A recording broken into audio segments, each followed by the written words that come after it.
Ndabahaye mwiriwe mwese canke mwaramutse bivanye naho buri umwe aherereye banywanyi mudateba kubana natwe ngaha kuri imbonesha kure imwe rudende bakiriza amakuru atosoye abarabana n'umutekano politique ubanye n'amakungu ndetse n'ubuzima bwa munsi bw'abanyagihugu. Umutekano ngiye kuzamba n'imirwano ikaze muri Kamanyora ahitwa Katogota, Ruvungi na Shanje nk'uko raporo igaragaza amakuru atugezeho ibigaragaza.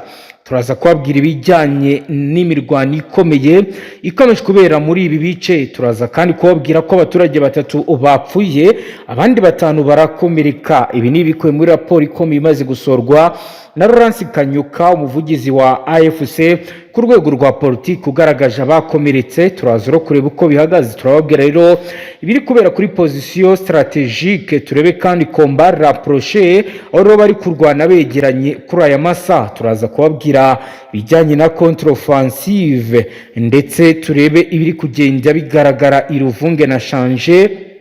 Turebe kandi tubabwire ibiri kugaragara Kiziba no muri Walungu yose. Tukaza kandi no kureba ibiri kubera mu misozi ya Kiziba aho abaturage bakomeje kugenda bahunga berekeza mu bice bitandukanye. Turaza kubabwira ibijyanye na paniki iri kugaragara muri zone de réfugiés aho abaturage rero bari kugenda bahunga bitewe n'uko urugamba rukomeje kugenda rurababuza amahwemo, ari nako rero abasirikare benshi bazanwa muri ibi bice. Saho gusa urugamba rwakomeye kuko nubundi ntambara ikomeye ikaba rero ikomeje kugenda yerekeza mu bice bitandukanye muri groupement Itara Ruvunge kuri axe ya Ruzizi. Bikaba bivugwa ko mu misozi iri mu birometero 4 cyase bitatu uvuye kuri route nationale numero 5 ku misozi y'ingenzi hari ibikorwa bya gisirikare aho nakita ko ari elevated position. Ibintu birakomeye aho kuri front line situation report igaragaza ko mu bice bya Kitogota, Itara, Ruvungi, Ruzizi plan ibintu bitoroshya rero defensive position. Turareba rero bijyanye na offensive mawavre, turebe infantry unities, turaza kandi kubabwira ibijyanye na counter offensive, turebe n'ibijyanye na acquage ndetse na renforcement, turebe kandi ibijyanye na deployment of special unit yazanwe. Turazero kureba situation iri Mwenga, Ifizi ho plateau, turebe ibiri kubera Kiziba, Chivanga, Humbo, Minembwe, Rugezi, turebe ibiri kubera kuri axe ya Ngunungu, Minembwe ahari mati front strategy iri gukoreshwa na Fardc. Tuyisasangure turebe uko bihagaze. Ibi byose rero nibiri kwa mu gihe habura iminsi igera kuri 2 kugira ngo President Kisekedi ndetse na President Paul Kagame w'u Rwanda bahure bareba basinye amasezerano. Ibitero bikaba biri gukorwa mu rwego rwa violation of self containment kuko bigaragara biro bikaba bijyanye na military advance on the ground nkuko biri kugenda biboneka. Turazero kureba ibiri kugenda biboneka bijyanye na strategic outlook, turebe ibijyanye na defensive consideration uburyo bihagaze kuri iyi mirongo imbere y'urugamba nkuko bari muri ibice babigaragaza aho bavuga ko hari tactic of simultaneous suppression ndetse bikaba bikomeje kugenda bisubiza inyuma bikomeye urugendo rwatangiwe ahari kugaragara volatility situation ndetse na troops movement nkuko biri kugenda biboneka. Turinjira rero 5 kuri 5 turebe situation hari saho gusa rero hari ihungabana ry'umutekano kuko rero mu bice bitandukanye biri kuvugwa ko no muri Fizi naho urugamba rukomeye ruri kugenda rwumvikana, ari kumvikana arme alulu za mitrailleuses ndetse biravugwa ko mu nkengero z'agace kahitwa Rugenge bizakomeye ahari force de defense cyangwa abazarendo bari kurasisha za Morutse ndetse na za Rapigi na za PKM nkuko abari muri ibi bice bari kugenda babivuga bakagaragaza ko tekano wahungabanye bikomeye kandi bidasanzwe. Turazero kubabwira operation offensive de contre-attaque ari gukoreshwa Bosier 90 mm ndetse na mitrailleuse 12.7 mm ndetse na unité de infanterie motorisée nkuko bigaragara. Turababwira rero ibikubera Fizi Rugezi aho abazarendo bahanganye na twirwano ndetse na Red Tabara nkuko rero amakuru harabigaragaza. Red Tabara ndetse na AFC bari gukoresha za AK47 za RPG7 za CMG ndetse n'izindi ziremereye zikaba rero ziri kugenda zizanwa. Turaza kandi gukomeza tujye tubasobanurira iby'amasasu yavugiye mu isoko rya Rubanga byateje igihombo gikomeye abacuruzi. Turaza kandi kubabwira ibijyanye n'urusaku rwavugiye ku kibuga cy'indege cya aerodrome cya Kigoma giherereye muri Warikare centre. Iro ni page ikomeye yanditseho amakuru atosoye banywanya arabana n'umutekano, politike, ububanyi n'amakungu ndetse n'ubuzima bwa munsi bw'abanyagihugu. Dukurikiye bwa mbere hita ufata icyemezo cy'abagabo cyonde sabone ntuzongere gucika ukundi, kuko ngaha nitwe ba mbere tubashyikiriza amakuru abatosoye arabana n'umutekano, politike, ububanyi n'amakungu n'ubuzima bwa munsi bw'abanyagihugu. Reka turamvura inkuru yacu. Ni kuri uyu wa kabiri ku igenekerezo rya kabiri Kigarama 2025 hari kuvugwa rero imirwano ikaze hagati y'imitwe irwana n'ingabo za Repubulika Iharanira Demokarasi ya Kongo ziri gufatanya n'inzego z'abasivile biyemeje gutabara igihugu b'abazarendo ndetse n'ingabo z'u Burundi ahantu henshi mu bice bya Ruzizi harimo Kamanyora, Gatogota, Ruvungi na Shanje. Hari kuvugwa imirwano ikomeye, hari kumvikana amasasa aremereye, harimo zero za Terraria, Lulu, Zalme, Legeri, ndetse bikaba bigaragara ko biri kugenda bikomera uko amasaha ari kugenda yicoma, niko urugamba ruri kugenda rushaho kumera nabi cyane. Kuva ku isi ya saa moya z'igitondo ikamanyora hari kubera ibikorwa bikomeye bya gisirikare. Hari kuvugwa rero kurasa ibibombe cyangwa se sharing bitu mu duce dutuwe cyane. Ukurasa rero akaba kwateje panique generalize mu baturage benshi bahise batangira guhungira mu mashyamba no mu nsengero ziri hafi aha. Nkuko rero amakuru yageraga mu itangazamakuru bigaragaza, kuva ku isaha ya saa 2 kugeza ku isaha ya saa 8 bizagaragaraga ko hari ibisasu byaguye mu baturage bihitana ubuzima bw'abantu. Nkuko rero bigaragara, birani y'agateganyo kabigaragaza ko abantu 3 bapfuye, 5 barakomereka, harimo umugabo n'umugore ndetse n'abana 3. Aya makuru yatangajwe na bamwe bashinzwe gutanga amakuru yo ku mirongo y'imbere y'urugamba. Baravuga ko mu gace ka Togoto kahitwa Katogota hari amakuru avuga ko iyi mirwano yatangiye mu masaha ya kare ashyira mu gitondo. Hibanzwe cyane kuri position strategique, imirwano yo ku rwego rwa combat rapproché. Abaturage baho baravuga ko amasasu y'imbunda nini zamurutse yumvikanye cyane, bikaba rero byateye guhungabana kw'imiryango itari mike. Mu bice bya Ruvunge na Shanje ibikorwa bya gisirikare byakomeje kugenda bifata indi ntera, aho ingabo za leta za Fardc ziri gufatanya n'abarwanyi bazo zakomeje gukora icyo twakita ko ari contre offensive, zishaka gusubiza inyuma abarwanyi bari bageze hafi y'uyu muhanda. Abaturage bari muri ibice baravuga ko rero kuri ubu batigeze basubira mu ngo zabo, nkuko rero biri kugenda bigaragara. Urugamba rukomeye rukaba rukomeje kugenda rutuma benshi bava mu byabo abandi bakerekeza y'ubuhungiro, nkuko rero bari kugenda babigaragaza, bakagaragaza ihungabana ry'umutekano ukuntu ryateje ibihombo bikomeye ndetse n'ibyago muri societe civile zituye muri ibi bice. Andi makuru dufite hano haragaragaza ndetse aravuga ko umuyobozi w'umudugudu n'abana 4 bahitanwe n'igisasu cyaguye mu masaha ya mu gitondo muri Kiziba muri territoire ya Warungu, ndetse kandi hari n'andi menshi yumvikanye mu misozi ya Kiziba bituma abaturage bajya guhungira mu bice byegereye ishyamba. Nkuko rero amakuru ahari abigaragaza, mu bice bya Nyangezi naho humvikanye urusaku rw'amasasu, aho ibikorwa by'ubucuruzi byahagaze, amashuri yamaze gufungwa. Kugeza ubu rero abaturage batuye Nyangezi baravuga ko babangamiwe bikomeye n'ibiri kugenda biba, kuko transport publique yamaze guhagarara. Hari kandi ibikomeje kugenda bivuga bijyanye n'imirwano ikomeye. Kugeza ubu rero umuvugizi mu nzego z'abarwanyi yatangaje ko ibisasu byaguye mu baturage ari byaturutse ku ngabo za leta, ariko ibi rero ntibyemejwe n'uruhande rwa Fardc kuko nta tangazo ryabo rirasohoka.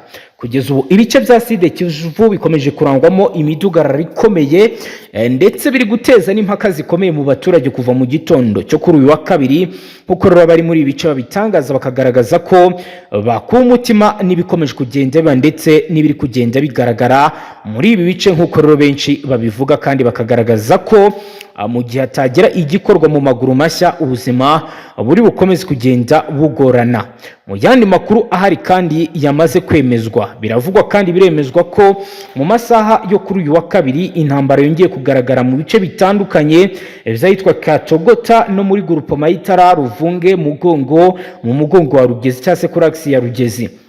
abaturage bakaba rero babwiye ibinyamakuru ko imirwano iri kubera mu misozi iri mu metero hagati ya 4 na 5 uvuye kuri route nationale nimero 5, aho impande zombi zirwanira mu misozi y'ingenzi. Bikaba rero bikorwa mu buryo bwa high ground cyangwa se elevated positions, aho rero bivugwa ko Fardc n'abafatanyabikorwa bayo b'abazarendo bari kuri defensive position mu misozi iri hejuru yitwa Katogota, mu gihe AFC yatangiye gukora offensive mu wavre ikoresheje infantry unit zishyigikiwe n'ibikoresho biremereye bya terari ndetse na za mortiere.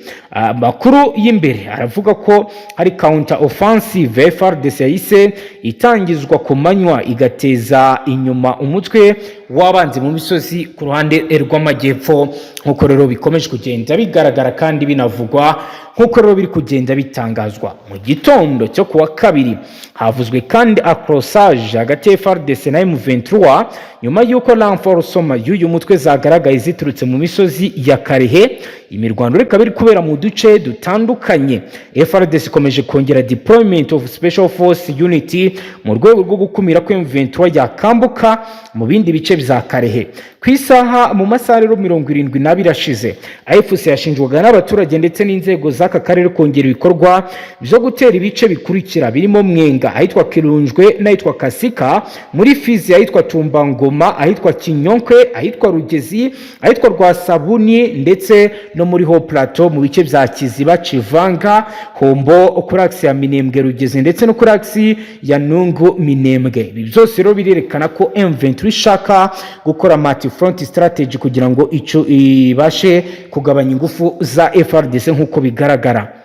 Iyi mirwano reka bibaye mu gihe amasaha 48 yashize, 48 ari imbere i Washington hari buze kuba hasinywa amasezerano hagati ya Perezida w'u Rwanda ndetse n'uwa Repubulika ya Demokarasi ya Kongo. Ariko uruhande rw'abaturage, abayobozi b'akarere n'abaharanira amahoro baravuga ko ibi bitero ari violation of cessez-le-feu nk'uko rero bari kugenda babigaragaza.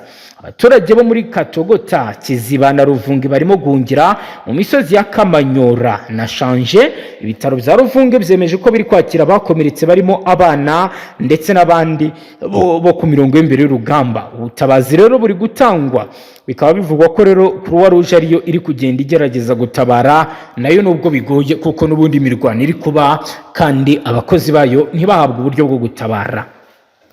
Imirwano rero yabaye mbere y'uko aya masezerano asinywa. Bamwe rero baravuga ko bishobora kuza kuba bizabangama. Kugeza ubu rero hari andi makuru akomeye ari kugaragaza ibiri kugenda biba. Reka rero tubabwire ibiri kubera i Kamanyora. Kamanyora rero hari imirwano ikomeye hagati ya Fardc ndetse n'inyeshyamba za M23, aho mu gitondo cyo kuwa kabiri abaturage ba Kamanyora bongeye kumva urusaku rw'amasasu n'imbona nini Almarur ndetse na za mitrailleuses mu bice bitandukanye by'iyi site iri muri bice bya Sud Kivu.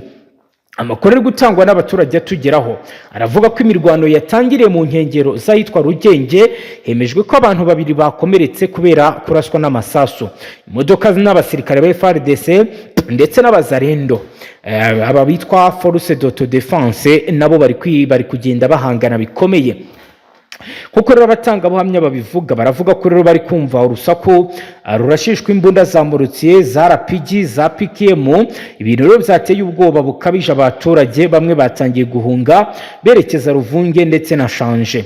Mu masaha ya 4 za mu gitondo, amakuru yemejwe n'abasasanguzi b'umutekano yagaragazaga ko FARDC, Force Armée de la République Démocratique du Congo, n'abafatanyabikorwa babo ba Wazalendo bashoboye gusunikira inyuma umutwe wa M23 bari bahanganye ku murongo wabo aho gukomeza kugera mu gice kiri mu musozi witwa Katogota. Bakaba bafatanyije babikoze mu bufatanye mu bikorwa byiswe Opération Offensive de contre-attaque, aho bakoresheje obuseri 90 mm, mitrailleuse 12.7 mm ndetse na unité de infanterie motorisée. Kugeza ni mugoroba imirwano yari irimo gucogora, ariko abashinzwe umutekano bemeza ko front line yo muri Katogota ikiri instable kubera amakuru yuko hari ibindi bijyanye rero n'ibitero bishobora kuza kwibasira aka gace nkuko bari kugenda babitubwira. Mu gihe rero mu misozi miremire ya Fizi cyane cyane mu gace ka Rugeze nayo imirwano ikomeye yagaragaye, aho rero uruhande rwa Wazalendo ruhanganye n'imitwe yatwirwano ndetse na Red Tabara. Imitwe irashyirwa mu majwi nkaho ikorana n'inyeshyamba za AFC. bikaba bivuga ko rero bari gukoresha za AK-47 RPG-7. umwe rero mu baturage barugeze yagize ati imbunda turabyumva hejuru y'imisozi birasa naho rero abasirikare bari muri muwavre militaire nkuko rero bigaragara. Kugeza ubu rero imirwano irakomeje muri bice bya Kamanyora, Katogota ndetse na Fizi ugana Rugezi. Abaturage barasaba ko hashyirwaho ibijyanye no kubafasha guhunga kuko babona ko mu gihe bahunga hari bagenzi babo bari gukomerekera muri iyi mirwano kubera ko amasasu ari kuraswa ari menshi muri ibi bice. Rero bikaba biza bivuga ibijyanye n'ubundi n'amakuru akomeye agaragaza urusaku rw'amasasu rwumvikanye kuri uyu wa mbere ushyira kuri uyu wa kabiri ku itariki ya mbere Kigarama 2025 hafi y'ikibuga cy'indege gito cya aerodrome cya Kigoma ahari muri teritwari ya Warikare. Amakuru ari guturuka muri ibi bice agera mu itangazamakuru aravuga ko urusaku rw'intwaro nto rwumvikanye agana ku isaha 11 z'umugoroba ku isaha yaho rwamaze igihe cy'isaha 1 n'igice. Nta mpamvu n'imwe yatanzwe kuri ibi biri kugenda biba by'urusaku rw'amasasu gusa. Urusaku rw'amasasu rwateje abaturage ubwoba aho bivugwa ko no mu mvura yari irimo kugwa imiryango myinshi yatangiye guhunga itinya ko ari iki gitero gikomeye gishobora kuba cyabagira nabi. Abatuye mu duce twa Kigoma n'ahitwa Champutipe hafi y'ikibuga cy'indege bikaba rero bivugwa ko bakomeje kugenda bafungirwa inzira nkuko rero bivugwa avugana n'itangazamakuru. Umuvugizi w'akarere ka 34 ka gisirikare muri Fardc yahamagariye abaturage gutuza. Uyu ni Major Dédiée Kasereka yasezeranyije ko agomba gutanga ibisobanuro birambuye kuri iki kibazo mu masaha ari imbere kuko yavugaga ko n'ubundi ari gukorana inama n'abasirikare. Naza kugira icyo atangaza turi buze kugaruka tubabwire ibyo Kasereka ari kuvuga ku bijyanye n'ibikomeje kugenda bivugwa ndetse n'ibikomeje kugenda biba. Reka rero dukomeze none tujye n'ubundi kubiri kugenda bivugwa ndetse n'ibiri kugenda bitangazwa. Aho rero visi guverineri wa Wirimanzi uyu no mu ntara Kivu y'Amajyaruguru yagize ibyo avuga ku bijyanye n'ibyari bimaze iminsi bivugwa ko yaba yaratawe muri yombi. Ni visi guverineri w'intara Kivu y'Amajyaruguru ushinzwe politike ubuyobozi n'amategeko Ngarambe Manzi Wiri yanyomoje amakuru yavugaga ko yarayatawe muri yombi. Ni inkuru zavuga ko uyu Manzi Wiri usanzwe ari ku ruhande rwa AFC yarayatawe muri yombi zakwirakwizwaga n'abakoresha imbuga nkoranyambaga bagaragaza ko bahengamiye ku ruhande rwa leta ndetse na Fardc. Bavugaga ko yafatiwe muri Canada n'inzego z'umutekano z'icyo gihugu ubwo yanyuraga yerekeza muri Leta Zunze Ubumwe za Amerika mu muhango w'isinywa ry'amasezerano y'amahoro hagati ya leta ya Kinshasa ndetse na Kigali. Ngarambe Manzi Wiri wigeze kuba muri Canada aho yari umuyobozi wa diaspora y'Abanyekongo bashyigikiye mu 23 abinyuje ku rubuga rwe rwa X yabeshyuje ibyitabwa muri yombi rye asubiza umwe mu bari batangaje ko yatawe muri yombi agira ati inzozi ziri bugukurikirane ndi muri Kinshasa. Mu kwezi kwa kabiri uyu mwaka nibwo rero Manzi Wiri yagizwe guverineri wungirije wa Kivu y'Amajyaruguru akaba rero ari mu bungirije guverineri w'iriya ntara Bwana Bahati Musanga Elasto. Kugeza ubu rero akaba yamaze gukura urujijo ndetse no kugaragaza ukuri kubiri kugenda bivugwa ndetse n'icyaba kiri kugenda kibyihisha inyuma. Hagati aho rero mu yandi makuru ubufatanye mu bya gisirikare hagati ya Repubulika na Demokarasi ya Kongo n'ubwami bw'Ububiligi buragenda burushaho gukomezwa mu gihe gito cyo mu Burayi hakomeje gushinjwa gushaka gukomeza guhungabanya akarere aho gushyigikira inzira y'ibiganiro cyane cyane ibiri kubera muri Repubulika Iharanira Demokarasi ya Kongo. Ni muri urwo rwego rero Minisitiri w'Ububanyi n'Amahanga n'Ubucuruzi bwo hanze Theo Franken aherekezwe n'umugaba w'ingabo z'Ububiligi Frederic Vansina hamwe n'itsinda rinini ry'intumwa z'igisirikare cy'Ububiligi bamaze kugera i Kinshasa mu butumwa bw'akazi nk'uko rero amakuru atugezo abigaragaza. Amakuru aravuga ko kuri uyu wa mbere ku igerekerezo rya mbere ukwezi kwa Kigarama 2025 mu cyumba cy'icyubahiro cyo mu birindiro bya gisirikare cyo mu kirere mu gice cy'ikibuga cy'indege cya Njiri. Intumwa z'Ababiligi zakiriwe na Minisitiri w'Intebe wungirije akaba na Minisitiri w'Ingabo Maître Guy Kabombo Mwandiya Vita aherekejwe n'umugaba mukuru wa Fardc Lieutenant General Jules Mbanza Mwirambwe. Minisitiri w'Ingabo wa Repubulika ya Demokarasi ya Kongo aravuga ko aba bayobozi bombi baherekejwe n'intumwa zabo baganiriye ku kibazo kijyanye n'ubufatanye hagati ya leta ya Kongo ndetse n'Ububiligi n'umuryango w'ubumwe bw'ibihugu bw'Uburayi mu biganiro byibanze cyane kandi ku mahugurwa gutera inkunga ibikorwa bya gisirikare, ubufatanye mu buvuzi no kongerera ubushobozi igisirikare cya leta FRDC, aho rero baganiriye kuri izi ngingo. Ni nuko rero dusoje banywanyi wowe dukurikiye bwa mbere tucyonda sabone ntuzongere gucika ukundi n'amakuru ndetse n'ibindi biganiro turashyikiriza ngaha byibanda cyane ku mutekano, politiki, ubanye n'amakungu ndetse n'ubuzima bwa munsi bw'abanyagihugu. Hasta la vista.